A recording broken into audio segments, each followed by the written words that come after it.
ছোট বাচ্চাদের হাতে কোনো প্রকার মোবাইল দিবেন না। সুরা এখানে কি করেছিস? কি করিস?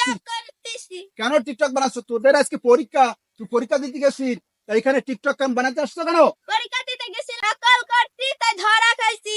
ও, আমি বারবার বলেছি যে তোরা ভালো করে লেখাপড়া কর, তোরা ভালো করে লেখাপড়া কর। সে লেখাপড়া না করে তোমরা নকল করেছো, ধরা খেয়েছো, এখানে টিকটক বানাচ্ছো। তা ভালো করে লেখাপড়া করলে বড় অফিসার হতে পারতে না? হ্যাঁ। তুমি বড় অফিসার হতে পারতে, অনেক বড় অফিসার হয়ে অনেক টাকা ইনকাম করতে পারতে। তাই তুমি লেখাপড়া না করে এখানে চলে এসো। তা আমি প্রত্যেকের বলবো, প্রত্যেকটা জাতিকে বলবো, প্রত্যেকটা মা বাবাকে বলবো, ভালো করে লেখাপড়া করবে। কোথায় যাচ্ছে না যাচ্ছে এইটুকু খেয়াল রাখবেন, যাতে ভালো করে তারা লেখাপড়া করে। যদি এভাবে নকল করে ধরা খায়, তার জীবন শেষ হয়ে যাবে। এই যে টিকটক, টিকটকে কি? টিকটক কিছু না, টিকটক একটা নাথিং। তাই ভালো করে লেখাপড়া করুক, এবার বড় বড় মানুষের মতো মানুষ হোক, তারা বড় অফিসার হোক, এইটাই কামনা করি। প্রত্যেক মা বাবাদের কাছে আমি জানাতে চাই, তারা এই ভালো করে শোনো, টিকটক আর করবা না, বুঝছো?